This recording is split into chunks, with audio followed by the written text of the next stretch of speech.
Hello চলো welcome to my new channel. আজকে আমি আমার চ্যানেলে তোমাদেরকে একটা ভিডিও শেয়ার করতে চলেছি। ভিডিওটা শেষ পর্যন্ত দেখতে থাকো, তাহলে বুঝতে পারবে কিসের ভিডিও। চলো শুরু করা যাক।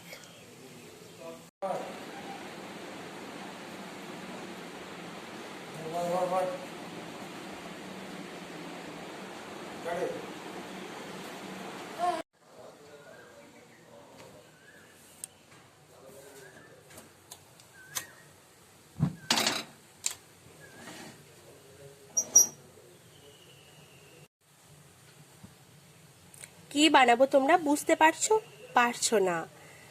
এবার একটা জিনিস দেখাবো, তাহলেই তোমরা বুঝতে পারবে আমি কি বানাতে চলেছি।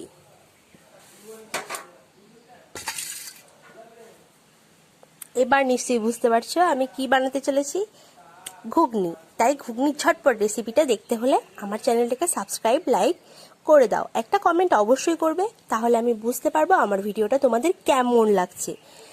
ভিডিওটা শেষ পর্যন্ত দেখতে হলে স্কিপ না করে ভিডিওটা শেষ পর্যন্ত দেখো।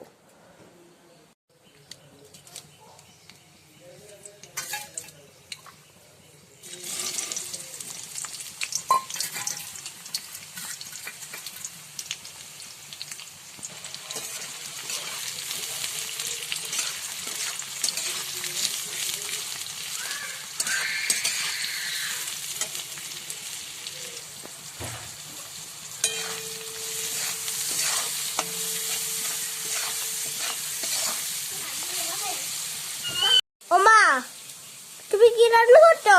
আমার খুব খিদে পেয়েছে, তুমি তাড়াতাড়ি রান্না করো। জাস্ট 2 মিনিটে রেডি হয়ে যাবে। বেশ, একটু চটপট ঘুরে চলে এসো। বেশ। হ্যাঁ,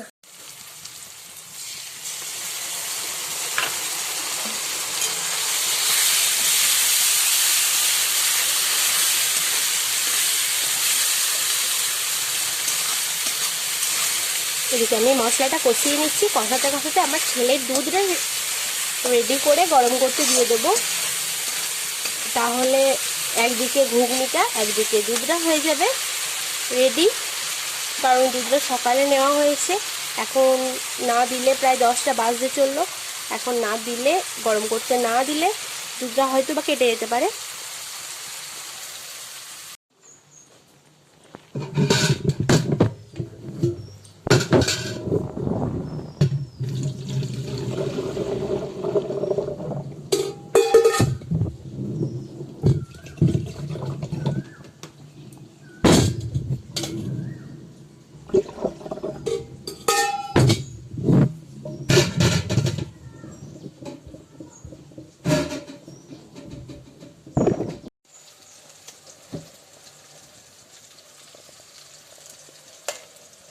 একদিকে আমার ছেলের দুধটা আর একদিকে ঘুগনিটা, দুটো আমি চাপিয়ে ফেলেছি, তাহলে ঝটপট হয়ে যাবে। তারপর আমাকে আবার রান্না বসাতে হবে।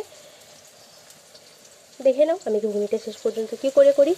এদিকে আমার ঘুগনিটার মশলাটা প্রায় হয়েই এসেছে। এবার কলাইগুলো দিয়ে দেবো। দেখো মশলাটা কত সুন্দর ভাজা হয়েছে। এবার আমি কলাইগুলো দিয়ে দেবো। মশলাটা ভালো করে কষানো হলে না ঘুগনিতে খেতে ভালো লাগে, আর না হলে আদার কাঁচা গন্ধটা থেকে যায়। ওই জন্য আমার কর্তামশাই খেতে খুব একটা পছন্দ করে না। ওই জন্য আমি একটু চেষ্টা করে একটু কষিয়েই রান্না করার। আমি ঘুগনির সাথে কলাইগুলোর সাথে পেঁয়াজগুলোকে ভালো করে মিক্স করে নিই, আর তোমরা ভিডিওটা ঝটপট দেখতে থাকো। ঘুগনিটা আমার আলুগুলোর সঙ্গে ভালো করে মিক্স করা হয়ে গেছে। এবার আমি হালকা করে জল দিয়ে দেবো আর ফুটিয়ে নেব।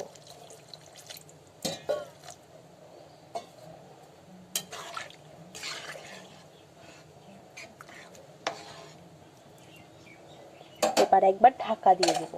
ঢাকা দিয়ে দিলে কি তাড়াতাড়ি ফুটটা ধরে যাবে। আর এদিকে তো ছেলের দুধটা হচ্ছে, এখনো হয়নি, তবে হয়ে যাবে। ওইদিকে যতক্ষণ ঘুগনিটা ফুটছে আমি এদিকে ভাতের তরকারির সবজিটা কেটে নেবো। আজকে আমাদের হবে ঝিঙে আলু পোস্ত, পাটের শাক, আর দেখি কি হয়। নয় ডিম ভাজা হবে, নয় ডিম সেদ্ধ হবে, ওরকম কিছু একটা হবে, সেটাই দেখছি। আর চলো আমি ঝট করে সবজিটা কেটে নিই। আমি সবজিটা কেটে নিচ্ছি।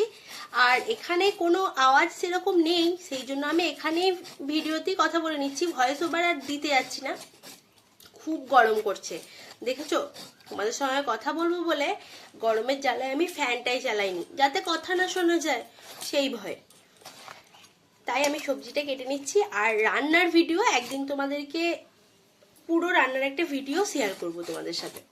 আজকে হালকা করে সবজি কাটাতে দেখিয়ে দিলাম। আর ঘুগনিটা কেমন হয়েছে, খেতে কিরকম হলো না হলো সেটা শেষ পর্যন্ত দেখতে হবে। দেখতে হলে ভিডিওটা শেষ পর্যন্ত দেখতে থাকো।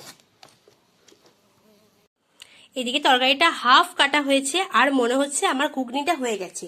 তাই চলো গিয়ে দেখি আমার ঘুগনিটার কতদূর কি অবস্থা।